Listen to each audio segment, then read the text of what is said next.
2016년 한 해도 성령의 능력 안에서 더 강건해지는 한 해가 되시기를 기원합니다. 지난 주간 CBS 교계 뉴스 시간에 매우 이색적인 반환 소송 사건을 보았습니다.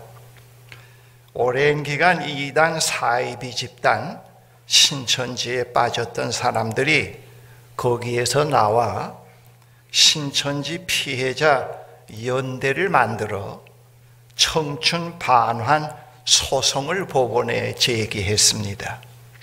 그들이 신천지의 허구와 거짓을 알아차리고 거기서 나와서 사회에 복귀하려고 해보니까 보상받기 어려운 너무나 많은 삶의 날들과 금전, 학업, 직장, 가정을 빼앗겼다는 것을 알게 되었습니다.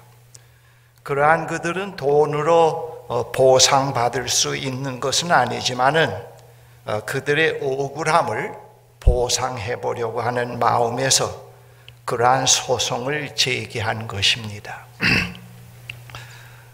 이 본 시편의 배경은 긴박한 곤경 상황이 아니라 오래 지속되는 억압과 결핍, 굴욕입니다. 이스라엘 백성은 오랜 기간 강대국의 통치 아래서 생의 덧없음을 경험하게 되었습니다. 그러한 경험은 이스라엘 백성이 새로운 삶을 시작하는 동기가 되었습니다. 그 후 이스라엘은 금식일에 그들이 어려움을 겪을 때에 이 시를 기도문으로 사용하곤 했습니다. 본 시편은 두 부분으로 구성되어 있습니다. 제가 이 시간에 사용하는 성경이 새 번역입니다. 전반부는 1절에서 12절 하나님의 영원하심과 인생의 덧없음을 말하고 그러한 인생을 잘 살아가는 법, 지혜롭게 사는 법을 가르쳐 달라고 하는 내용이 됩니다. 그 다음 후반부는 13절, 17절인데요. 하나님께서 그들의 역사에 개입하셔서 그들이 잃어버린 삶을 보상하게 해달라고 하는 간구입니다. 이스라엘은 강대국의 지배 아래에서 자유민이 아닌 노예의 신분으로 살아갔던 것입니다. 그들은 그러한 삶에서 두 가지를 경험하게 되었습니다. 하나는 하나님의 영원하심과 인생의 덧없음, 다른 하나는 덧없는 인생이지만은 하나님께서 그들의 역사에 개입하실 때 새로운 삶을 시작할 수 있다고 하는 믿음과 희망입니다. 본 시편 전반부의 내용은 이스라엘이 굴욕과 억압, 결핍의 상황에서 깨달은 내용인데 그 내용을 요약하면 이러합니다. 1절에서 12절 내용을 요약합니다. 먼저 영원한 시간 가운데 주님은 계시면서 그분은 거기에서 우리에게 오시는 주님이십니다. 그러한 주님은 창조 전부터 계시며 유일하신 분이시며 그는 만들어지지 않은 분으로 인간보다 먼저 계시며 그는 삶과 죽음의 주님이시며 그는 의로우신 분으로서 인간의 죄에 대해 진노로 응답하시는 분이십니다. 한편 인간은 흙으로 만들어진 존재로서 흙으로 돌아가며 아침에 꽃이 피었다가 저녁에 시들어 버리는 것과 같으며 인생은 밤의 경점과 같으며 인간은 죄인이며 그들은 분별력이 없으며 지혜로운 가르침으로 인도되어야 할 존재입니다. 이러한 인간이 제대로 사는 법을, 지혜롭게 잘 사는 법을 가르쳐 달라는 기도로 전반부 내용이 마무리되고 있습니다. 12절에 우리에게 우리의 날을 세는 법을 가르쳐 주소서. 지혜의 마음을 얻게 하소서. 이 시에 영원한 존재이신 주님 앞에서 인간은 매우 보잘것없는 존재로 덧없는 인생을 살다가 끝맺음을 하는 매우 하찮은 존재라고 하는 사실을 말하고 있으면서 말하는 것으로서 끝나는 것은 아닙니다. 그러한 존재지만은 그러한 하찮은 존재인 인간이 덧없는 인생이 아닌 삶을 살도록 지음을 받았다고 하는 사실을 말해주고 있습니다. 그러한 깨달음의 기초에서 이스라엘은 새로운 역사, 새로운 삶을 시작하려고 합니다. 바로 그러한 길이 이스라엘 자신들에게 있지 않고 주님에게 있다는 사실을 알고 있기에 주님께 우리에게 우리의 날을 세는 법을 가르쳐 달라고 간구합니다. 이 덧없음의 경험에는 부정적인 것과 긍정적인 것, 서로 대립되는 다른 두 면이 포함되어 있습니다. 먼저 부정적인 면으로는 삶의 권태, 무의미, 게으름, 무기력, 허무의 경험입니다. 이러한 부정적인 경험은 시간을 죽이면서 살아가게 만듭니다. 텔레비전 채널을 이리저리 돌리면서 시간을 죽이고 자신의 시간을 헛된 일로 꽉꽉 채우면서 시간을 죽이고 잡담을 하면서 시간을 죽이고 무료함을 잊기 위해서 술, 도박, 섹스로 시간을 보내다 중독에 빠지기도 합니다. 이러한 경험은 창조의 아름다움, 교제의 아름다움, 노동의 아름다움, 자연의 아름다움을 보고 느끼지 못하고 살아가게 만듭니다. 또한 고통은 삶의 즐거움이 없다고 하는 것입니다. 이러한 현상은 인간을 영적으로 정신적으로 병들게 하고 나중에는 육체적으로까지 병들게 만듭니다. 한편 이 긍정적인 면으로는 이 덧없음에는 동경이 깊이 숨어 있습니다. 이 동경은 생명의 원천과 새로운 삶에 대한 그리움이요 목마름인 것입니다. 이 덧없음에서 동경과 만나서 그 동경이 지시하는, 동경이 지향하는 것으로 나아가게 되면은 새로운 생의 여정을 시작하게 되고 생명의 원천을 만나게 되고 새로운 삶을 시작할 수가 있습니다. 그렇게 될 때 생의 덧없음을 졸업하게 됩니다.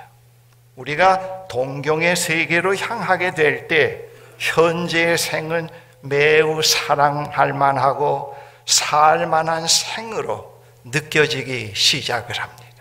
바로 이스라엘은 그 오랫동안 억압과 굴욕 속에서 깊은 허물을 경험하는 가운데서 부정적인 면을 경험하지 않고 아주 긍정적인 면과 대면을 하게 된 것입니다.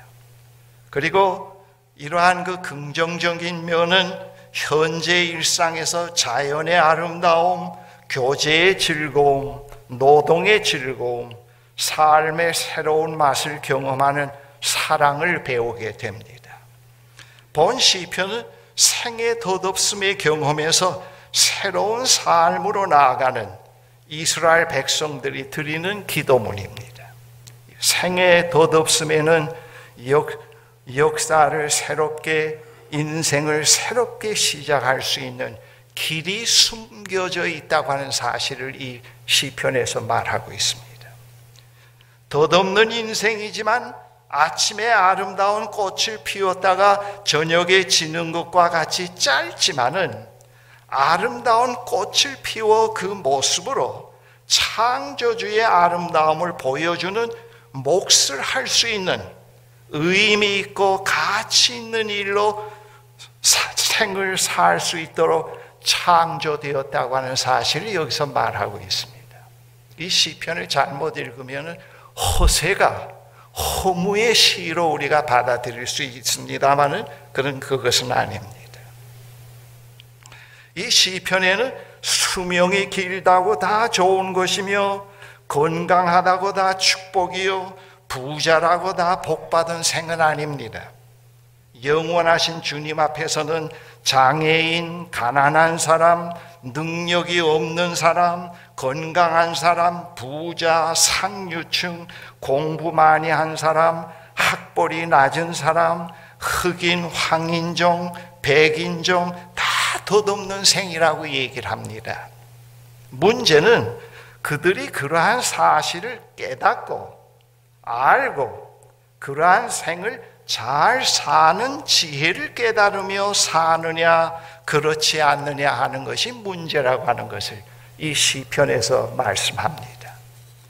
그 다음 이 시의 후반에서는 주님께서 그들의 역사에 그들의 일상에 개입해 주시기를 요청하는 간구의 내용입니다.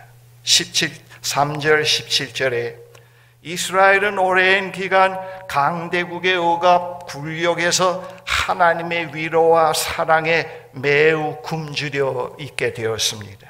이 시편 후반에 그 사실이 매우 사실적으로 묘사되어 있습니다.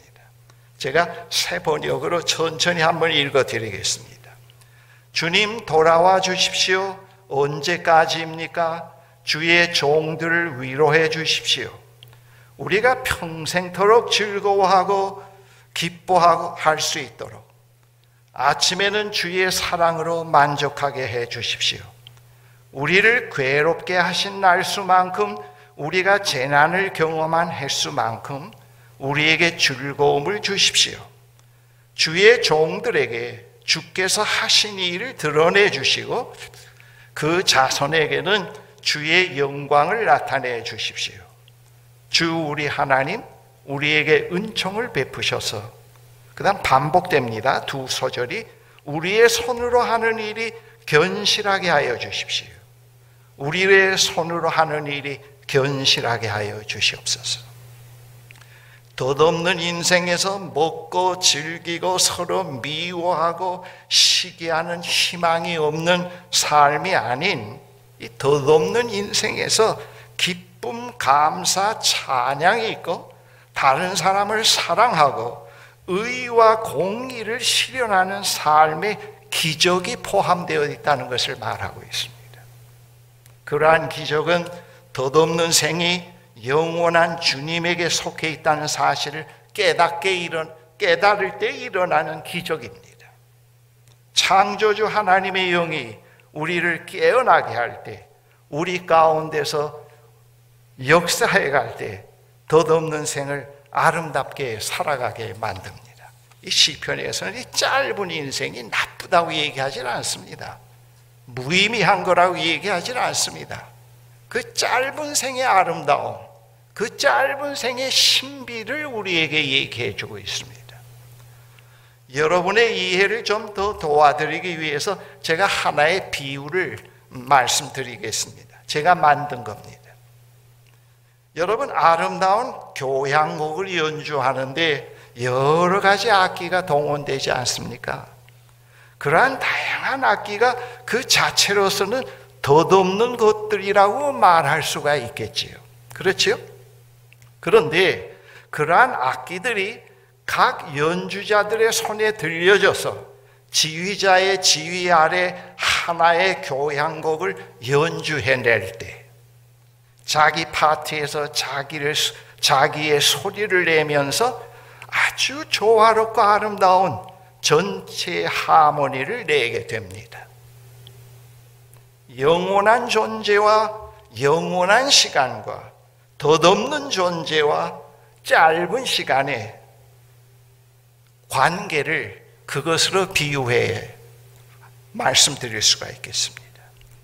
우리의 생이 매우 덧없는 것이지만은 그것이 만물을 새롭게 하시는 우주의 교향곡을 지휘하시는 하나님의 연주에서 자기 본래의 고유한 파트의 역할을 수행해 갈 때 덧없는 생의 의미와 가치가 드러나게 됩니다.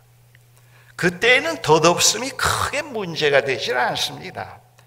짧은 한순간을 즐겁게 살아가다가 영원의 시간에서 한순간을 마치는 것으로서 자족합니다. 이 짧지만은 덧없음에서는 삶이 지루하고 답답하고 그렇습니다만은, 그러나 이 영원의 시간 속에서는 이 짧음이 상당히 의미 있고 충만하고 지루하지 않게 된다는 신비를 갖고 있습니다.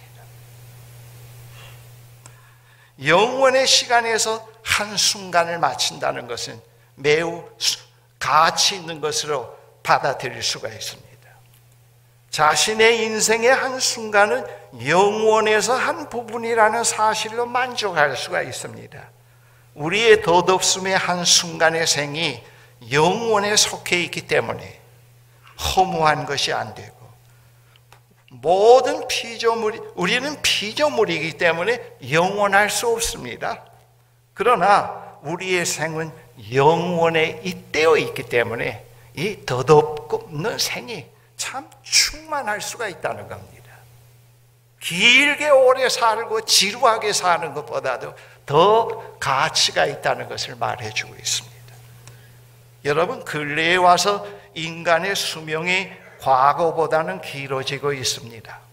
100세 또는 120세로 늘어나고 있습니다. 이 시편에 인간의 생이 길면은 짧으면은 70이요 길면은 80이라는 말은 하나의 인간은 그렇게 살고 죽는다고 하는 절대 명령이 아닙니다. 이 시인이 살고 나서 돌이켜 보니까 그 시대에서 자기의 경험으로 인생은 70이요 길면은 80이라고 하는 것을 느낀 것을 말하고 있는 겁니다. 인간은 그것까지 살다가 죽는다는 말이 아닙니다. 그러한 생이 요즘에 와서는 100세, 120세로 늘어나고 있습니다. 그렇지만은 인간은 100세를 살던 120세를 살던 영원하신 주님 앞에서 흙으로 만들어진 존재로서 흙으로 돌아가고, 아침에 꽃이 피었다가 저녁에 시들어 버리는 꽃과 같고, 밤의 한 경점에 불과하며 죄인이며 하나님의 긍휼과 인도하심이 없이는 살 수 없는 존재라는 걸 말해주고 있습니다. 그래서 우리는 우리의 생의 목표를 100세에 120세에 두면 안 됩니다. 요즘에 이 100세, 120세가 굉장한 이슈가 되고 그게 숙제거리가 될 수처럼 우리가 세윤회 받을 수가 있는데, 그렇게 못 사는 사람은 저주받은 사람이고, 또 아무로 80세 살다가 죽으면은 그건 잘못 믿은 사람이고, 그렇게 할 수가 있는데, 어떻게 보면은 그 지루한 삶보다도 짧게 살고 하나님과 짧게 사는 것이 더 복되다고 하는 것을 우리가 알아야 합니다. 그래서 우리는 100세의 목표를 두면 안 되고, 우리의 관심과 목표는 덧없는 인생을 어떻게 덧없음에 덫에 걸려서 지루하게 살지 않고, 만물을 새롭게 하시는 주님의 교향곡 연주의 한 파트의 연주자로서 훌륭하게 진지하게 인생의 유년기, 청년기, 중년기, 장년기를 거쳐가면서 연주해내다가 끝내느냐 하는 것에 관심을 둬야 합니다. 물론 노년의 연주와 청년 때 연주가 좀 달라질 수가 있습니다만은, 그러나 한 지휘자에게 밑에서 한 우렁찬 우주의 교향곡 연주 가운데서 우리는 인생의 생의 계절이 변화되지만 거기에 서 있게 된다고 하는 것입니다. 교향곡 연주에 참여한 우리들의 생은 다 같지 않습니다. 그래서 우리는 유년기, 청년기, 중년, 장년, 노년으로 다양한 생으로 전개되게 됩니다. 어떤 분은 청년기로 끝낼 수도 있습니다.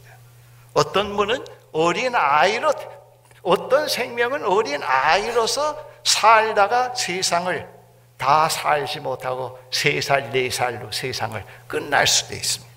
그러나 그 4살짜리가 그리스도 안에 있을 때 말이죠. 영원한 하나님의 수중 안에 있을 때는 백살을 지루하게 사는 것, 저주스럽게 산 것보다도 더 참된 것이라는 걸 시편에서 말합니다. 그것을 여기서 얘기해 줍니다. 우리는 세상에서 일어나는 일에 무관심하면 안 됩니다. 모든 분야에 관심을 가져야 합니다. 그러나 세상 되어가는 일에 우리의 시선을 항상 고정시키면은 불안, 한탄, 염려에 사로잡히게 되어서 짧은 인생을 덧없이 살아가다가 마치게 됩니다. 우리나라를 국한시켜서 항상 청와대만 바라보고 항상 김정은만 바라보면 인생을 참 힘듭니다. 지옥입니다. 우리는 관심은 갖고 기도는 하되 우리의 생은 그렇게 살아가면은 우리는 덧없음에 덧에서 풀려날 수가 없습니다. 하나님이 허락하신 창조의 선물을 우리가 살아낼 수가 없습니다. 그렇게 살아서는 세상을 나아지게 할 수가 없습니다. 그래서 가급적 모였을 때 청와대 사람 이야기하고 북한 사람 지도자들 얘기하면서 한숨 푹푹 쉬는 것을 너무 생리에 맞지 않고 너무 참 내 자신이 하찮게 느껴져서 그걸 아주 이제는 안 합니다. 왜 시간을 저들 때문에 빼앗기는 건가 말이죠. 왜 그런 사람 때문에 항상 한숨만 푹푹 쉬고 손을 놓고 집에 와서 하는 일이랑 밥이나 먹고 텔레비 틀다가 잠이나 자고 왜 그런 생을 살 건가 말이지. 그래서 말이죠. 아예 얘기를 안 해요. 그 모임에서 그런 얘기 나면 좀 그만두자 그래요.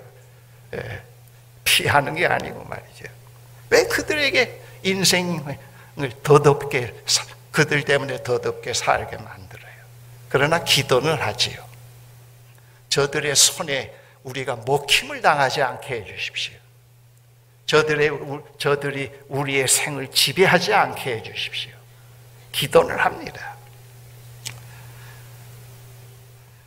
그래서 우리는 이 덧없는 생을 어떻게 영혼의 시간 속에서 가치 있게 지혜롭게 살 것인가, 그걸 이제 배워가야 됩니다. 그것이 이 성경에서는 지혜요 기술인데 그 기술이 영어로 테크닉이 아니고 스킬을 얘기를 합니다. 인생의 많은 경험 속에서 하나님과 함께하는 동행 속에서 경험 속에서 스킬을 배우게 되고 그 스킬이 지혜고 그 지혜에 스킬이 있고 그 스킬은 인생의 경험 속에서 생겨난다고 하는 것을 말씀해 주고 있습니다. 제가 오늘 그러한 그 인생을 살아가는 덧없는 인생을 정말 지혜롭게 정말 보람있게 살아가는 그런 하나의 몇 가지 그 좌우명과 같은 얘기를 여러분들에게 말씀드리고 끝내려고 하는데요. 이건 새 것이 아니고 지금까지 제가 여러분들에게 해오신 말씀드린 내용을 좀 정리한 것뿐입니다. 지혜의 길을 한 10가지로 좀 정리를 해봤는데요. 이것을 여러분들이 금년 한 해 동안 이것을 좀 잘 익혀보면은 제 이야기가 많이 수긍이 될 거라고 봅니다. 그 임 목사가 돌팔이는 아니었구나. 아마 그렇게 고개를 끄덕일 수가 있습니다. 우리는 그 지속적으로 그 삶의 트랙을 붙잡고 계속해서 심화시켜 나가지 못하기 때문에 현재 임한 하나님 나라 현실을 향유하지 못하고 오고 있는 하나님 나라의 그 내용을 향유하지 못하곤 합니다.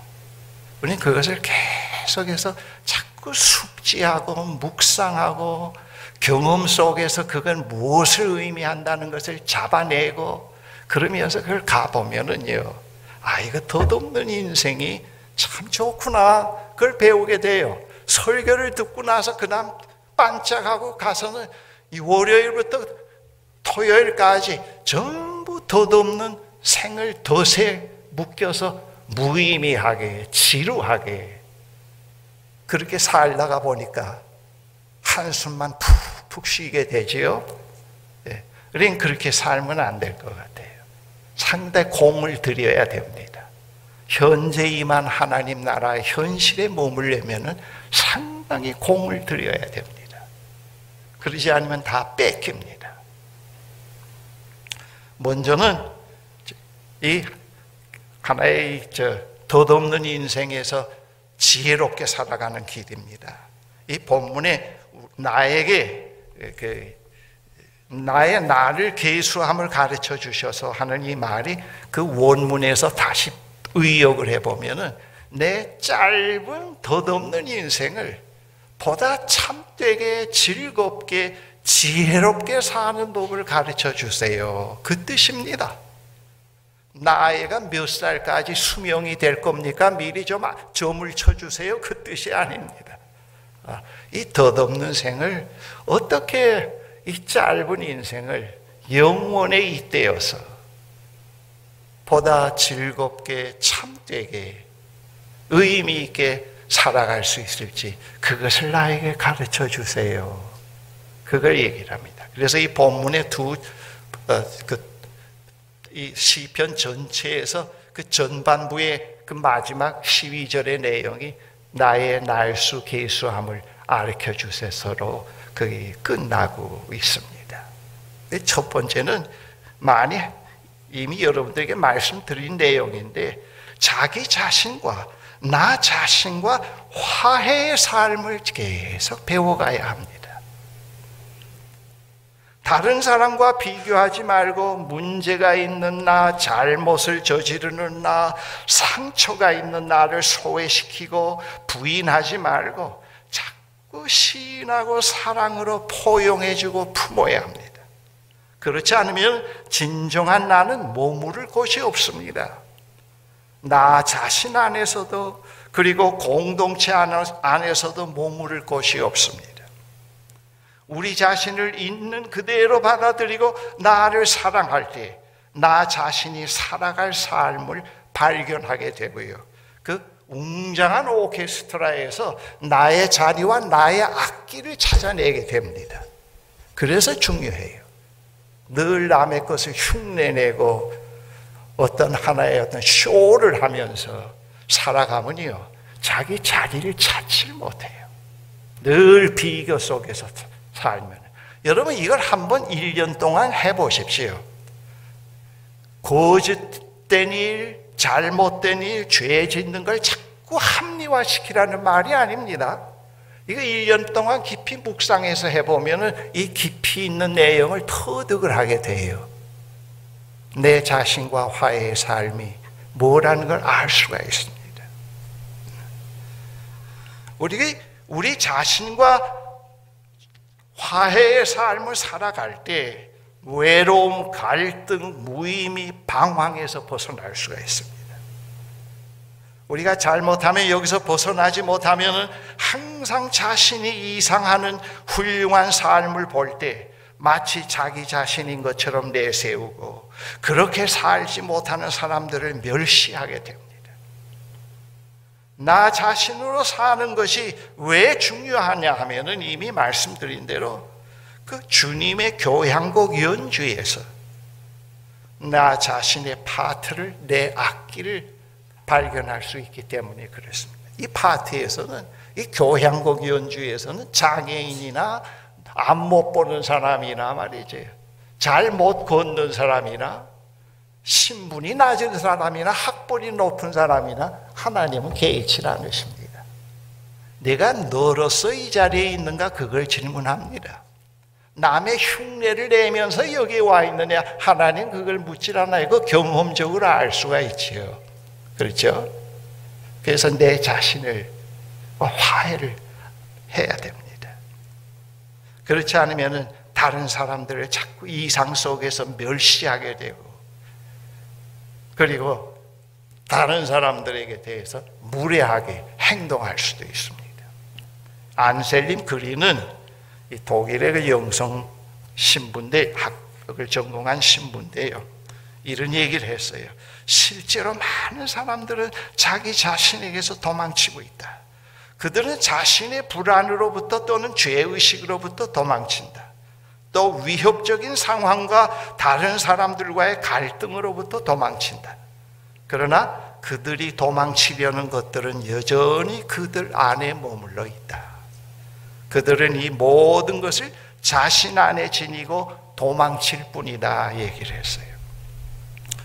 여러분, 그 인간이 최초로 달 착륙에 성공해서 우주 여행이 눈앞에 다가온 것처럼 우리가 흥분할 때가 있지 않았습니까? 그리고 우주 여행에 관한 기술이 발달해서 말이죠. 우리가 뭐든지 우주에 그 기술을 이용해서 갈 수 있다고 하는 환상에 적게 될 때 트라피스트 수도의 수도 승인 토마스 모트는 이렇게 경고를 했습니다. 여러분 들어보세요. 자기 자신으로부터 우리를 갈라놓는 낭떠러지를 극복할 수 없다면은 달나라 여행을 할 수 있다 한들 무슨 소용이 있겠는가? 그 달나라에 가서도 그 꼴로 살아요. 역시 이념 투쟁, 무엇 투쟁, 그 꼴로 산다고. 이 달은 우리 땅이다, 너희 땅이다, 똑같이 산다고요. 우리의 낭떠러지로 가는 여행이 가장 중요하다고 했습니다. 달나라 가는 것보다. 이런 여행이 없다면은 다른 여행들은 아무 소용이 없을 뿐만 아니라 해롭기까지 하다고 그렇게 얘기를 했습니다. 여러분, 이 기독교 복음은요, 기독교 신앙은, 이 기독교의 목사의 책임은 달나라에 간다고 하는 것을 가르쳐 주는 것이 아니고 자기의 삶의 궤리를 어떻게 살아갈 수 있는가 하는 그 지혜를 얘기해 주는 겁니다. 인간의 근본적인 문제가 어디에 있다는 것을 말해 주려고 하는 겁니다. 이건 제 소견인데 요즘에 AI, 우주 여행, 굉장히 상당히 많이 있고, 미래 4차 세계가 이제 오면은 세상이 어떻게 된다고 많이 떠들고 있는데, 이거 아주 제 소견입니다. 그래서 제 소견이 맞는지 확신이 없어서 그때 봐야 알겠죠. 그래서 아직 발표는 못하고 있습니다, 학회에. 이게 다 자기와 멀어져 있는, 진정한 덧없는 인생을 사는 길을 체험적으로 갖지 못한 인간들이 갖고 있는 하나의 몸부림으로 보여져요. 몸부림으로 보여져요. 물론 생활에 편리한 점은 있겠습니다. 요즘 금년부터는 75세 난 노령 사람에게는 2시간 교육을 받고, 그전에는 5년, 10년 주던 자동차 갱신 면허를 3년으로 준다고 합니다. 그래서 제가 제 아내에게 말이죠. 이거 참, 운전을 못하면 이거 어떡하지? 기사도 없이. 그랬더니 내 아내가 하는 얘기가, 걱정 말라고. 앞으로는 운전자 없는 차가 나오니까 걱정 말라고 그래. 그렇구나 하고 그 염려를 내려놓게 되었습니다. 네. 둘째는 일상의 삶을 즐기며 살아가는 것을 배워야 됩니다. 절망에 빠지는 이유는 대개 우리가 과거와 미래에 대해서 너무 많은 것을 생각하기 때문이라고 성녀 테레사가 말했습니다. 예수님은 내일 일을 걱정하지 말라, 내일 걱정은 내일 알아서 하라고 말씀하셨는데, 이 절망은 우리가 과거와 미래에 대해서 너무 부정적으로 생각하기 때문에 그렇습니다. 우리가 일상을 즐겁게 살지 못하는 이유는 염려, 불안, 절망에 우리 자신을 완전히 위탁시키기 때문에 그렇습니다. 저도 절망, 위로, 외로움 그걸 느껴요.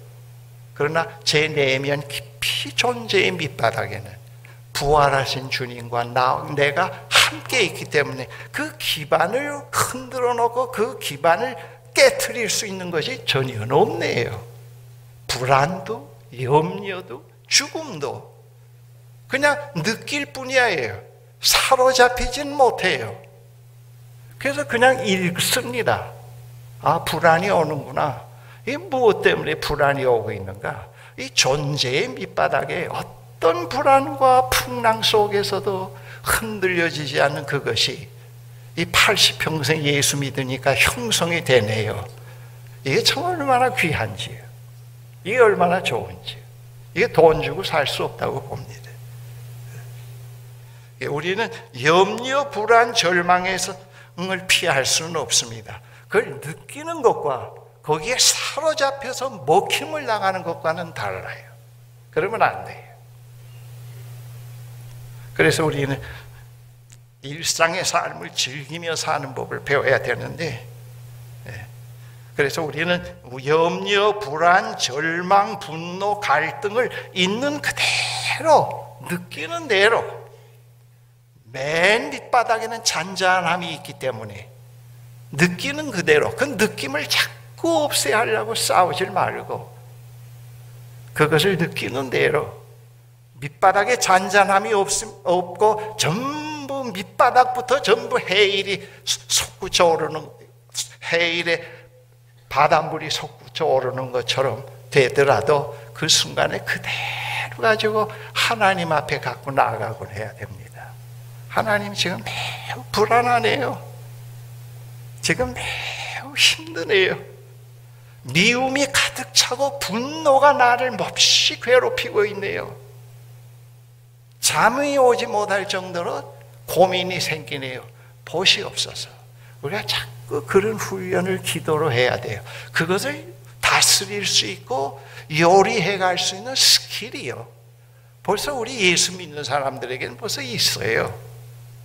예수 믿는다고 불안, 허무, 초조해서 면제받지는 못합니다. 이 세상 속에 살기 때문에. 우리가 그걸 배워야 돼요. 우리는 불안을 수다로 해결하려고 그러고, 염려를, 허무를 빨리 책을 몇 자 읽어서 그 책으로 임시 도피하려고 하니까 평생 그 불안과 염려와 고뇌에서 해방되질 못하잖아요. 똑같은 인위적인 방법으로 자기는 불안이 없어야 된다는 거예요. 미움도 없어야 된다는 거예요. 그거 불가능해요.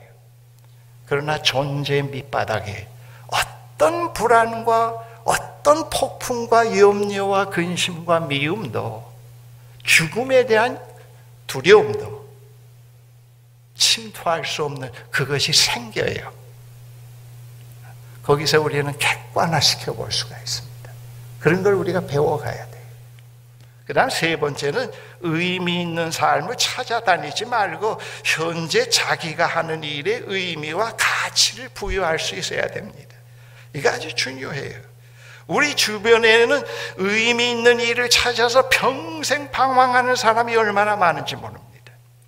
그러면서 자신을 매우 수준 높은 사람이냐, 다른 사람을 하찮게 바라보는 사람들을 만나볼 수가 있습니다. 그러한 사람은 자신을 속이는 사람입니다. 그러한 사람에게는 어떤 일도 바람직하고 가치 있는 일로 만들어갈 수 있는 능력이 없습니다. 그러나 진정한 자기 자신으로 살아가면서 일상을 살아가는 사람은 어떤 일을 하더라도 의미 있게 하며 함께 일하는 동료들에게도 의미와 기쁨을 부여해 줍니다. 그러한 사람들은 삶의 의미를 독점하려 하지 않습니다. 무슨 일을 하더라도 창조적으로 멋있게 해나갑니다. 심지어 외양간 청소하는 일까지도 남이 부러울 정도로 해갑니다. 제가 한 2개월 가까이 제 아내의 다리를 다쳐서 졸지에 전업부부 노릇을 지금 하고 있는데요, 하루 3끼가 왜 그렇게 빨리 돌아오는지요. 아이고, 아침 먹고 치웠다 하면 벌써 점심 먹고 설거지를 했고 청소 좀 했다고 하면 벌써 저녁이고 말이죠. 너무 빨라요.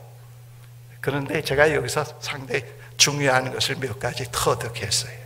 지금 제가 이 전업주부 거의 2개월 정도 가깝게 해오고 있는데 상당히 내 아내보다도 상당히 멋있게 하고 있다고 해요. 그리고 식탁도 내 아내가 식사할 때보다도 더 풍성하다고요. 물론 여러분들이 많이 갖다 주어서 디스플레이 하긴 합니다만 그렇다고 뭐 가져오라는 건 아니에요. 자꾸 여러분들 너무 남아서 자꾸 버리게 되니까 자꾸 가져오지 말라고 합니다.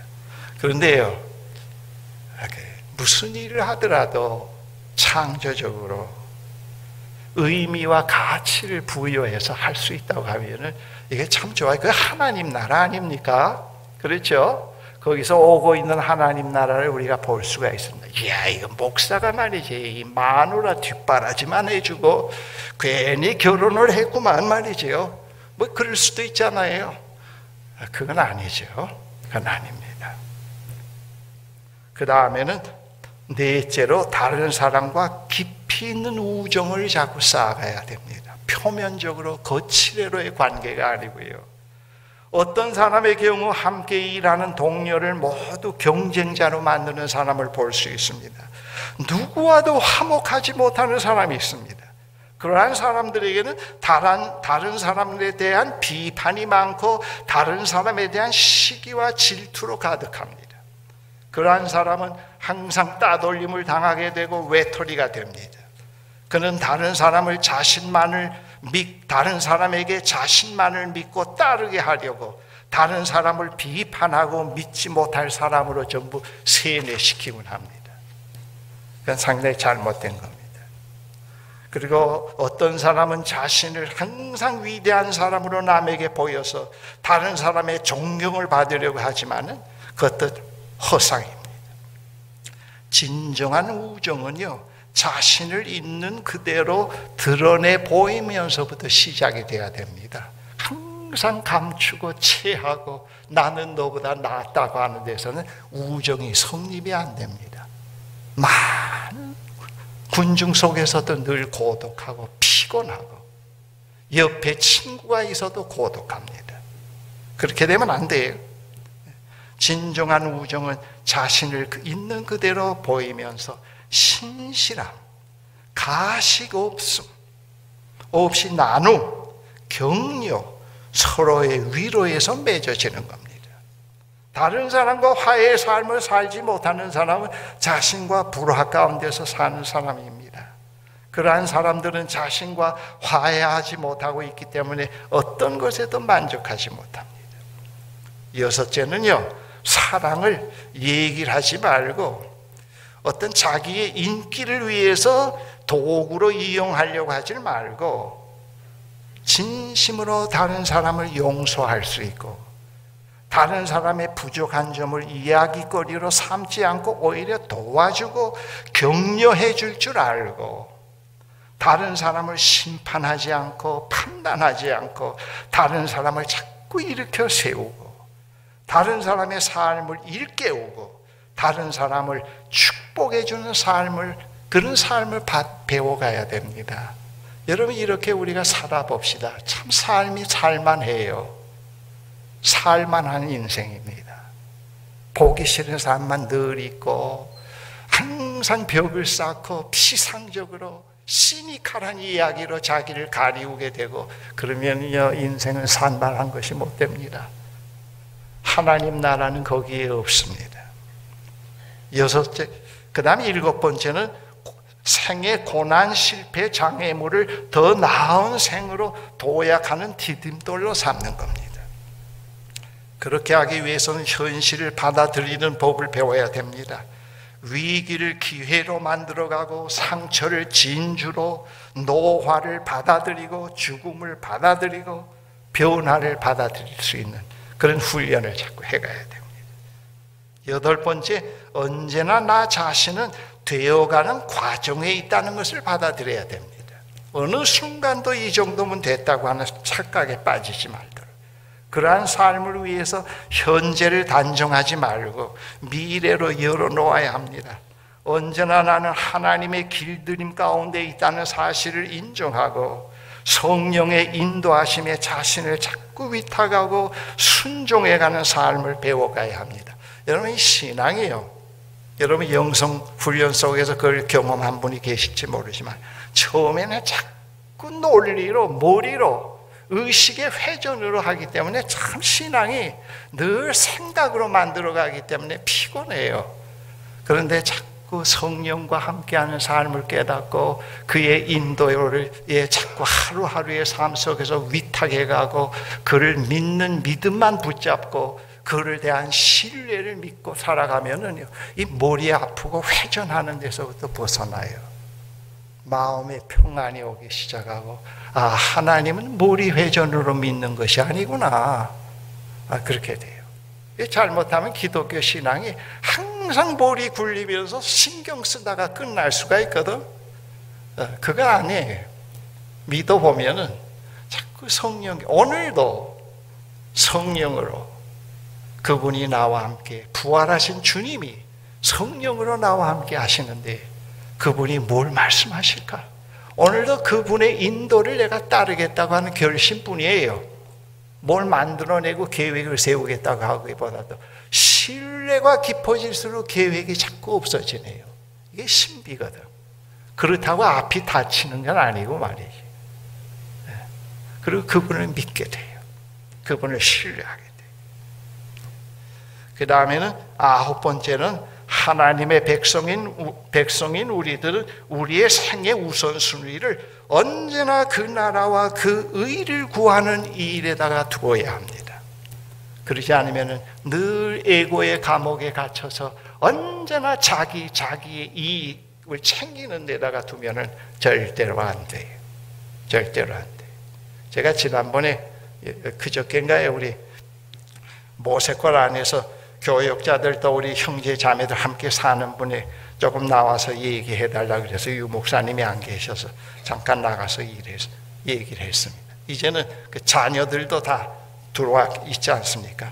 그래서 어떤 사모님이 저에게 이 가정의 자녀들과 양육하는 일과 이 공동생활을 어떻게 해 가야 할지 상당히 부담이 된다고 좀 얘기해 달라 그랬어요. 그래서 제가 그 자리에서 그런 얘기를 했어요. 이 가정에 남편이 있고 아이가 있는 것을 갖다 딴 세계로 품지 말라고. 그리고 어떻게 항상 아이를 챙기면서 아이를 잘 기를까 그렇게 하지 말고 그 아이까지도 이 공동체 일원으로 내놓으라 그랬어요. 전체가 우리 식구다. 그리고 우리 아이도 이 가족 가운데 하나다. 그렇게 내놓고 그 전체 속에서 특별히 우리 아이는 어리니까 내가 어떻게 관심을 갖고 어떻게 공동생활에서 일원으로 잘 적응해 갈 수 있도록 미래에 모세골을 나갔을 때 그 아이가 모세골을 상당히 동경하고 그리워할 수 있는 그런 모세골로 만들어 갈 수 있을까? 그 케어하는 일에는 때때로 시간을 내서 하되 아이들을 챙기려고 하고 자기 아이들만 품고 그러면 자꾸 이원적인 세계가 생겨나기 때문에 그리고 자꾸 윗사람에게 아부하게 되고 그렇게 되면 그건 실패라고 그랬어요. 그렇게 공동생활은 실패다고 말이죠. 그렇게 하지 말고 풀어놓으라. 다 아이들도 한 공동체 가족으로 보라. 그리고 그 아이들도 아이로서 공동체 일원으로 살아갈 수 있도록 자꾸 인도해 주라고 그랬습니다. 그 아이들은 완전히 별세계에 살게 만들고 공동체 생활은 따로 하고 이건 완전히 실패입니다. 그렇게 하면 안 돼요. 언제나 우리는 그 나라와 그 의를 먼저 추구해 가면서 그 전체 속에서 우리의 삶의 구심점을 잡아가는 그런 일을 해야 됩니다. 10번째는 우리의 소원, 우리의 희망 기도는 주님께서 가르쳐 주신 기도가 되어야 합니다. 하나님의 교양곡 스토리가 있어요. 우리 딸을 데리고 오래전에 프린스턴의 신학교에 가서 1년 동안 비지팅 스칼라로 있었는데요. 그때 우리 딸이 피아노를 치다가 중간에서 중2 때 그만두고 갔습니다. 근데 거기에 그 러시아에서 온 그 여자 선생님이 이제 거기 음대가 하나 있는데요. 웨스트민스터 콰이어라고 이제 있는데 거기에 이제 교수를 누가 소개해 줬어요. 그래서 우리 딸을 일주일에 2번, 3번 라이드해서 데려가고 옆에 앉아 있다가 또 데리고 오고 그랬습니다. 근데 그 교수 방법이 여기서와는 완전히 다릅니다. 여기서는 콩나물 외워서 두드리게만 하잖아요. 근데 그 선생님은 그렇게 하진 않아요. 그 하나의 곡, 하나의 이면에, 그 곡 이면에 있는 스토리를 얘기를 해주고, 그 스토리를 자꾸 노래로 불러주면서 그 곡을 연주하게 해요. 여러분, 하나님의 우주 교향곡은 말이죠, 자꾸 똑같이 반복되는 거 아니에요. 시작에서 계속 진행이 되어가고 있어요. 만물을 새롭게 하는 그 완성의 시간에 그게 끝날 건데, 그 끝남이 어떤 거라는 건 예수 그리스도의 부활 속에서 벌써 우리에게 힌트로 보여주셨습니다. 불의와 죽음과 협잡이나 거짓이 다 없어지는 그런 승리의 환희로 끝난다는 것을 얘기를 해주고 있는데요. 근데 이 우주의 교향곡의 그 뒤에 스토리가 바로 주님께서 가르쳐 주신 주기도의 내용입니다. 여러분, 그거예요. 그래서 우리는 늘 그 교향곡에서 연주해 가면서 주님 가르친 기도를 늘 자꾸 되뇌이고 묵상해 가야 돼요. 그런 이면의 삶, 제가 말씀드린 이 최소한도 10가지의 이면의 삶은 자꾸 스킬해 줘야 됩니다. 그러지 않고 자꾸 좋은 거, 의미 있고 기쁨, 즐거움, 허무에서 벗어나라고 몸부림쳐야 말짱 헛겁니다. 이런 삶을 여러분들이 살아가 보면은 현재 하나님 나라가 뭐라는 걸 알기 시작을 합니다. 그리고 죽음이 두려워지지 않습니다. 인생이 덧없이 짧다고 하는 데에서 신경이 쓰이지 않아요. 이 짧음이 영원에 잇대어 있기 때문에 결코 무의미하지 않다는 것을 알게 됩니다. 시편에서 인생은 덧없는 것이므로 살만한 것이 못 된다고 우리를 세뇌시키지 않습니다. 인생은 매우 짧고 덧없는 것이지만은 그러한 인생을 어떻게 아름답게 즐겁게 살 수 있는가라는 질문을 던지는 겁니다. 인생의 날수 계산함을 가르쳐달라는 말은 바로 그런 뜻입니다. 그러면서 그러한 인생을 잘 사는 법, 지혜롭게 사는 법에 대해서 이 시편에서 우리에게 말씀해 줍니다. 영원하신 하나님은 창조 이래 계속해서 만물을 새롭게 하시는 장엄한 교향곡을 연주해 오고 계십니다.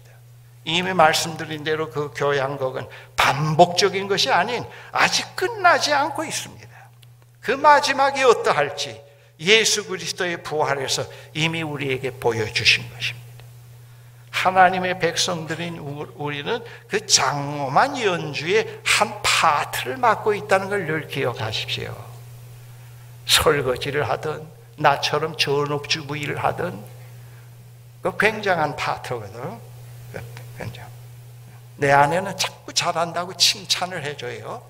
근데 가만 보니까 그 칭찬이 자꾸 부려먹으려고 하는 것 같아. 네. 지금 내가 볼 때도 잘하긴 잘하거든. 네. 그거 보잘것 없지만 상당히 중요한 일이거든. 설교하는 일보다 상당히 중요하다는 인식을 갖게 되는 것이 믿음이에요. 우린 설이 걷기 때문에 그래 중산층하고 가서 파티하고 정치 청와대 들어가서 대통령 만나고 뭐 출세하는 건 미국 다녀오는 건 말이 중요한 일처럼 그런 건 다 하찮은 일처럼 보는데 그 설이 근거예요. 설이 근거. 우리의 일상의 삶 속에는 너무 소중한 것, 살만한 것, 할 수 있는, 해볼 만한 일들이 우리에게 가득 차 있습니다. 예수 그리스도의 부활은 최종적인 이 심포니가 결론이 뭐라는 걸 우리에게 말씀해 줍니다. 제가 말씀드린 10가지는 하나님의 연주에 참여한 우리들이 항상 숙지하고 묵상하고 지켜야 할 연주자의 삶의 지혜요 동시에 스킬입니다. 우리 기독교인들은 너무 스킬이 없잖아요. 그저 착하고 고지식 하면 된다고 생각하니까 이 못대가리들이 없잖아, 삶에. 예. 언어의 아름다운 스킬, 매너의 아름다운 스킬, 다른 사람들의 환심을 얻기 위한 것이 아니고 말이죠. 그런 자기가 자기로서의 그런 삶을 개발해 나갈 수 있는 자유함, 이게 참 필요하거든요. 그러한 삶에 하나님 나라의 현재가 있고 그러한 삶에서 오고 있는 하나님 나라를 맞이할 수 있습니다. 예수 그리스도는 덧없는 생을 매우 고귀한 생으로 살도록 길을 마련해 주신 분입니다. 그래서 그분은 길이요 진리요 생명이 되는 것입니다. 여러분, 이 금년 한 해는 매우 중요한 한 해입니다. 우리나라적으로도 그렇고 세계 정세, 우리 개인으로도 그렇고